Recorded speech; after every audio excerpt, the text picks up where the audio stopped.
I am just sitting here writing in my notebook. You have no right to stop me. Sir, you need to lower your voice. Don't tell me what to do. This is harassment. Every weekday afternoon, at exactly 2:45 p.m., Riverside Park settled into a familiar stillness. Parents arrived early, claiming their usual spots. Nannies pushed strollers along the gravel path. Joggers slowed beneath the shade of old oak trees. Nothing about the scene felt urgent. Nothing felt dangerous. And on one wrought iron bench beneath the largest oak in the park, a black man sat quietly, writing in a leather-bound journal. He wasn't pacing. He wasn't watching anyone. He wasn't hiding. He was waiting. For 6 years, this had been his ritual. The same bench, the same tree, the same 30 minutes before the school bell rang at 3:15. He came early so he wouldn't rush. So his daughter would always see him there when she walked out of the gate. So no matter how heavy the day had been, he would meet her with calm. To the teachers looking out from classroom windows, he was familiar. To the crossing guard who nodded as she passed, he was expected. To the other parents who shared the routine, he was simply part of the park. But to someone who didn't know the rhythm, someone who saw the world through suspicion instead of familiarity, this scene told a very different story. A black man, alone, near an elite private school. He wore a gray hoodie and black sweatpants. A backpack rested at his feet. His pen moved steadily across the page. What he was writing didn't matter. What mattered was that, to the wrong eyes, he looked like someone who didn't belong. At 2:43 p.m., a phone call was placed. Not because a crime had been committed, not because anyone was in danger, but because someone saw a man sitting quietly and decided that his presence alone was suspicious. 2 minutes later, a patrol car turned toward Riverside Park, and in just a few moments, a routine that had lasted 6 peaceful years would be interrupted in a way no one there would ever forget. At 2:43 p.m., the call came in. "I'd like to report a suspicious individual at Riverside Park." The dispatcher's voice remained neutral, practiced. "What's the nature of the suspicious activity?" There was a brief pause on the line. "He's just sitting there, writing something. He's been there for a while." "Is he threatening anyone?" "No." "Is he attempting to enter the school?" "No." "Is he committing a crime?" Another pause. "He's a black male, wearing a hoodie. He has a backpack. He keeps looking toward the school." The dispatcher typed as she listened. No weapon mentioned. No aggressive behavior described. No law being broken. Just a description and an assumption. The caller didn't mention that the man had been sitting on that same bench for years. Didn't mention that teachers waved to him through the windows. Didn't mention that parents passed him every afternoon without concern. At 2:45 p.m., the call was dispatched. Officer Derek Sloan acknowledged it within seconds. 11 weeks out of the academy. New uniform. New badge. Still eager to prove he belonged behind it. To a veteran officer, this would have been a 5-second check, a conversation, a nod, and a cleared call. But to Sloan, it was something else. An opportunity to take control, to assert authority, to act. At 2:47 p.m., his patrol car rolled to the curb beside Riverside Park. His body camera activated automatically as he stepped out. Across the park, beneath the oak tree, the man on the bench finished a sentence in his journal and turned the page. He didn't see the patrol car at first. He didn't look up. He didn't react. Because, for 6 years, no one ever had a reason to approach him, and he had no reason to expect that today would be any different. Officer Sloan adjusted his vest, straightened his posture, and began walking toward the bench. Each step closed the distance between routine and confrontation, between assumption and reality, between a quiet father waiting for his daughter and a moment that would soon be watched by millions. The shadow reached the bench before the voice did. "Sir, I need you to stand up." The man paused his pen mid-sentence. He didn't jump. He didn't flinch. He simply finished the word he was writing, capped the pen, and looked up.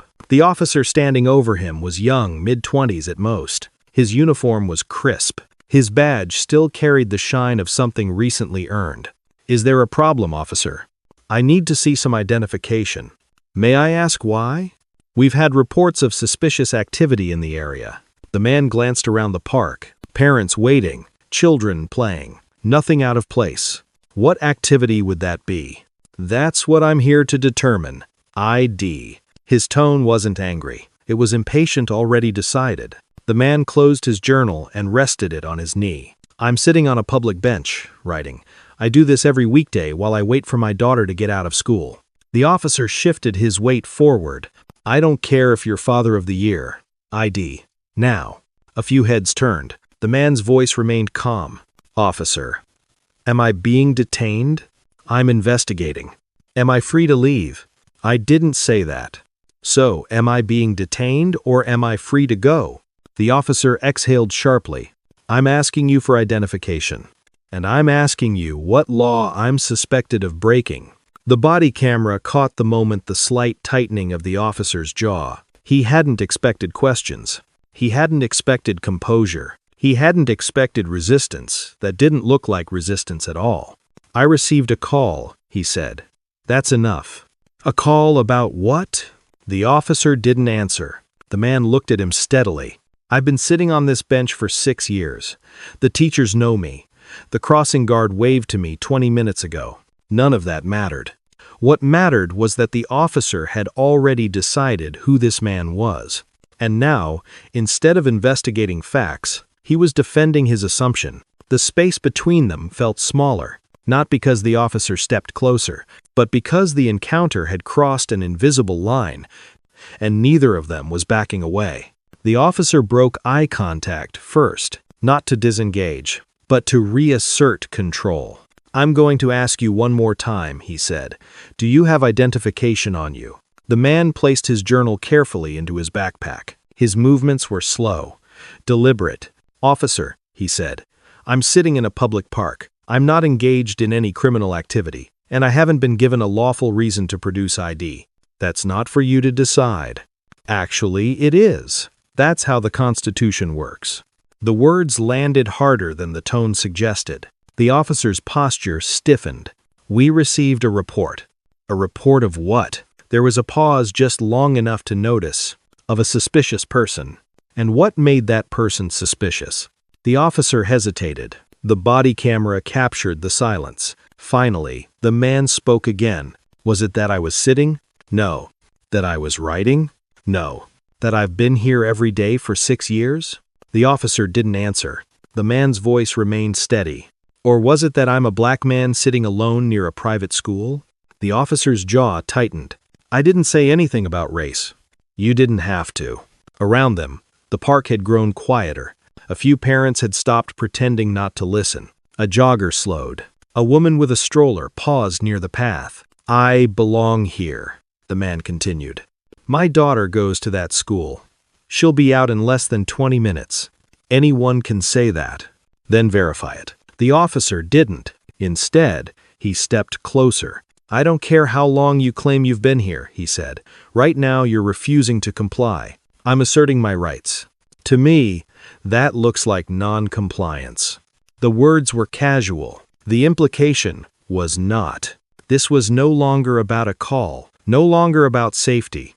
It was about who had the authority to decide, who belonged, and who didn't. And the officer had already made his choice. The man took a slow breath. Not because he was afraid, but because he understood something the officer did not. This encounter was no longer drifting toward danger. It was walking straight into it. Officer, he said calmly, I want you to listen very carefully. The officer folded his arms. I'm listening. I am a federal judge. For a brief moment, the park seemed to hold its breath. The words were clear, measured, unmistakable. The officer stared at him. Then he laughed. A short laugh. Dismissive. Certain. A federal judge? He said. Right. And I'm the president. The man didn't react. My name is William Matthew, he continued. United States District Judge. Northern District of Georgia. My chambers are in the Richard B. Russell Federal Building. You can verify that with one phone call. The officer shook his head. Sure I can. I strongly suggest you do. The laughter faded not into doubt, but into irritation. "You know what I think?" the officer said, stepping closer. "I think you're someone who got caught doing something you shouldn't be doing, and now you're making things up. I'm sitting on a bench, near a school, waiting for my daughter, with a backpack. My daughter is inside that building," the man said, nodding toward the school. "She'll be out in 20 minutes. Her name is Maya, 6th grade, Mrs. Patterson's class. Anyone can make up names. Anyone can verify them," the man replied. "Call the school, call the courthouse, call anyone you like." The officer didn't move toward his radio. He didn't reach for his phone. Instead, his hand drifted toward his belt. "Here's the problem," he said. "People lie to cops all the time. And judges don't," the man answered quietly. The officer leaned in. "And someone like you doesn't become a federal judge." The words landed without hesitation, without doubt, without shame. Not shouted, not whispered. Stated like a fact. The park fell silent. And in that moment, the truth had been spoken. Not about who the man on the bench was, but about what the officer believed the world was allowed to look like. For a moment, neither of them moved. The words still hung in the air. "Someone like you doesn't become a federal judge." The man on the bench looked at the officer not with anger, not with shock, but with clarity. "Officer," he said slowly, "I'm going to say this once more. I am a federal judge. I have given you multiple ways to verify that. If you continue down this path, you are choosing consequences you do not understand." The officer's face hardened. "To me," he replied, "you're refusing to comply. I'm asserting my constitutional rights. That's not how this works." "Actually," the man said calmly, "that's exactly how it works." The officer reached for his radio, then stopped.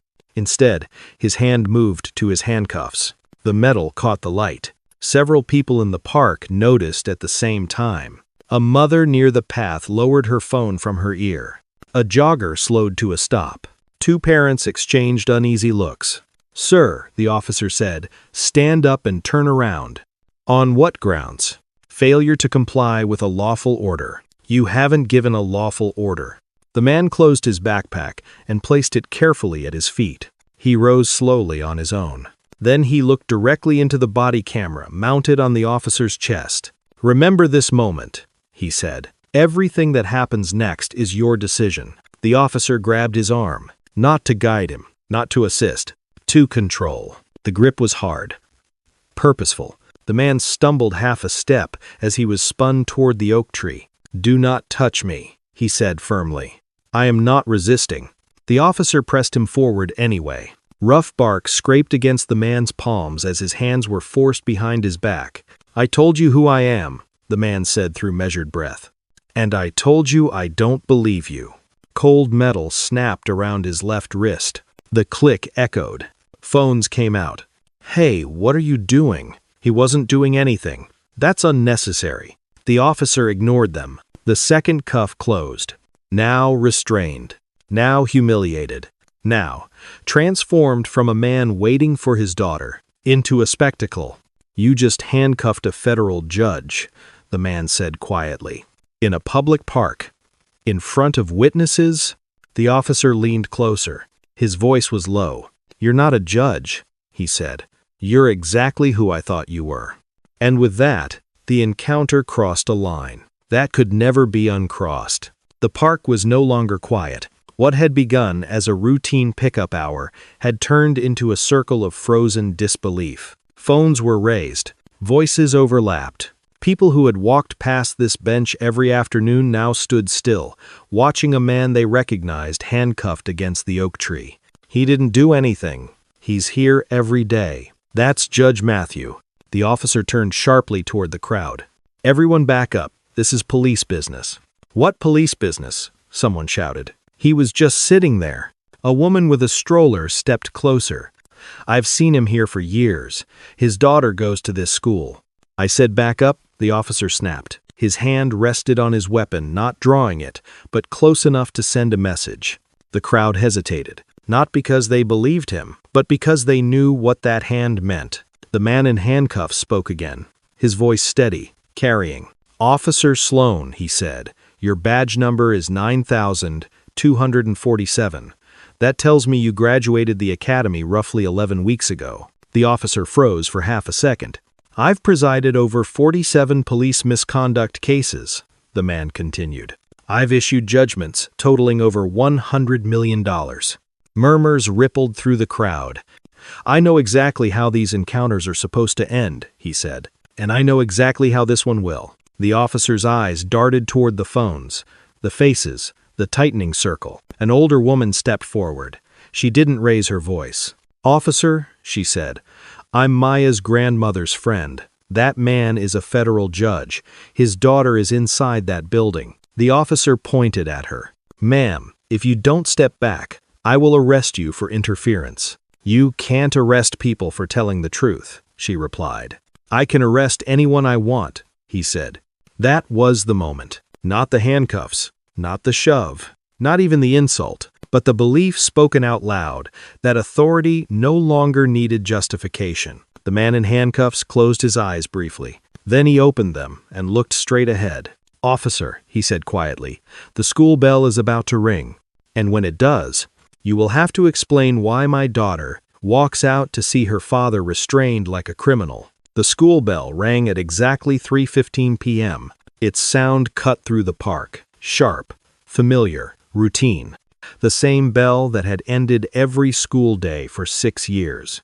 Students began pouring out of the front doors in small groups. Laughter. Backpacks bouncing. Voices calling out for parents. The man in handcuffs turned his head slightly, searching the crowd. Then he saw her. Maya, 12 years old. Purple backpack. Hair pulled back the way she liked it on Fridays. She scanned the park, smiling, until her eyes landed on the oak tree. Her smile vanished. She saw her father, pressed against the bark, hands cuffed behind his back, surrounded by strangers holding phones. Daddy! Her voice broke as she dropped her backpack and ran. Maya, stop! Her father called out, panic finally breaking through his calm.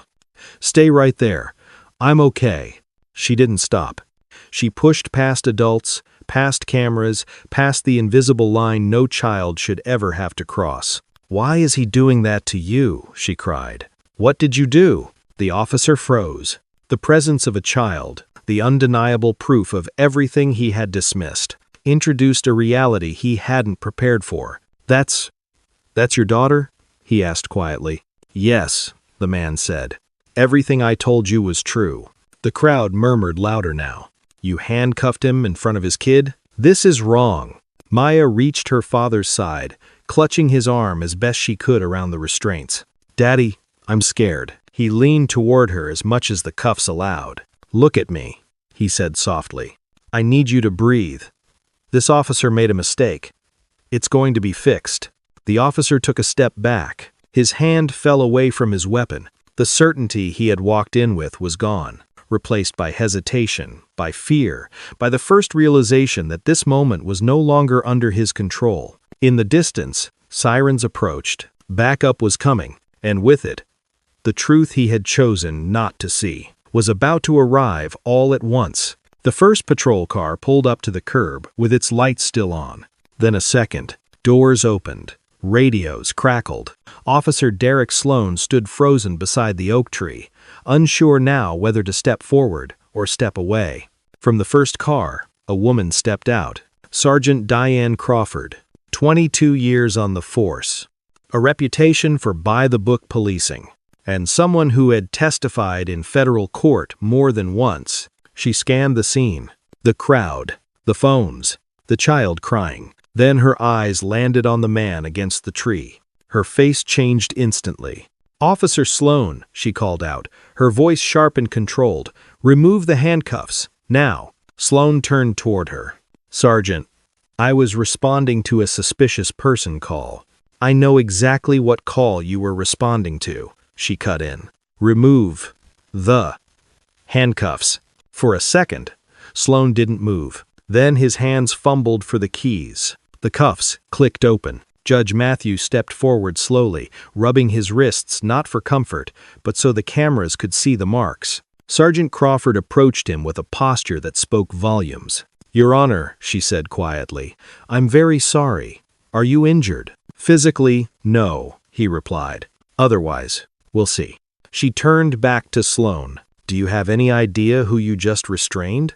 He said he was a judge, Sloan muttered. But he didn't look. He is a judge, Crawford snapped. Federal District Judge William Matthew, Northern District of Georgia. The color drained from Sloan's face. The body camera captured the moment his certainty collapsed into horror. I didn't know, he said weakly. No one told me. He told you, Crawford replied. Multiple times. She leaned closer, lowering her voice. And you told him, someone like him doesn't become a federal judge. Maya clung to her father's side. He wrapped an arm around her shoulders. It's okay, he whispered. It's over. But it wasn't, not even close. Another vehicle pulled up unmarked. A man in plain clothes stepped out. Internal affairs. And with his arrival, the afternoon at Riverside Park crossed its final threshold. From a public humiliation into a federal case. The man in plain clothes didn't raise his voice. He didn't need to. Judge Matthew, he said, extending his badge briefly. Captain James Holloway. Internal Affairs. The words alone changed the atmosphere. Officers straightened. Radios fell silent. The crowd leaned in. I don't need introductions, Judge Matthew replied. I need actions. Captain Holloway nodded once. Officer Sloan's body camera is to be preserved immediately. No edits, no delays. Dispatch recordings, 911 audio, and all radio traffic related to this call are to be secured. He turned to Sloan. Deactivate your camera. Hand it over. Sloan hesitated just long enough to notice. Now, Holloway said. The camera came off. That moment mattered more than anyone there fully understood. Because from that second on, this was no longer a department issue. It was federal. Judge Matthew looked directly at Sloan. You made a choice today, he said evenly. Every word you spoke, every step you took, every warning you ignored. Sloan swallowed. I was just doing my job. No, the judge replied. You were doing what you believed you could get away with. Holloway stepped in again. Officer Sloan, you are being placed on administrative leave effective immediately. You are not to discuss this incident with anyone outside your legal counsel. The words landed like a verdict. Sloan's shoulders slumped. Around them, phones were still recording, and within hours, those recordings would be everywhere. By midnight, the body cam footage was in FBI custody. By morning, legal teams were involved. And 48 hours later, the video would be released to the public with a single written statement from Judge Matthew's office. The public has a right to see how authority behaves when it believes no one important is watching. The footage spread faster than any official explanation could contain. Faster than apologies. Faster than spin. One phrase echoed across screens, headlines, and debates nationwide. Someone like you doesn't become a federal judge. And as millions watched, paused, and replayed that moment, the question was no longer what happened. It was how many times it had already happened. When no camera was there to record it, once the video went public, the narrative shifted. This was no longer just about what happened in Riverside Park. It was about how it was allowed to happen at all. Investigators began with Officer Derek Sloan's file. What they found was not hidden. It had simply been ignored. Sloan had failed 2 separate psychological evaluations during the hiring process. Both flagged the same concerns: difficulty accepting authority, hostility toward correction, and indicators of implicit bias requiring intervention. Both evaluators had recommended against certification. 3 police departments had rejected his application outright. Each cited similar concerns during interviews. Yet somehow, he was hired anyway. Internal records revealed why. Lieutenant Robert Sloan, Derek's uncle, had personally intervened. He dismissed the evaluations as overly cautious. He described the rejections as personality conflicts, and he pushed the application through. Warnings were overwritten. Red flags were buried. A badge was issued. Digital forensics uncovered more. Sloan's social media history contained posts praising aggressive policing, mocking civil rights complaints, and joking about putting people in their place. Group memberships revealed online communities that framed entire neighborhoods as threats. Then came the stop data. 23 civilian encounters in 11 weeks. 21 involved Black or Hispanic individuals. 0 arrests. 0 citations. Just stops. Questions. Demands for identification. A pattern. The 911 caller was identified within days. Margaret Weston, a longtime resident of the neighborhood. No connection to Judge Matthew. No evidence of any crime. She had made 14 similar calls over 3 years. Black joggers. Black dog walkers. Black families at the playground. 14 calls. Zero crimes. Fear. Repeatedly weaponized. As investigators widened the scope, the truth became unavoidable. This wasn't one bad decision on one bad afternoon. It was a chain of assumptions, of silence, of people who looked away because the consequences always fell on someone else. Until this time. 6 weeks later, the courtroom in Washington, D.C. was filled to capacity.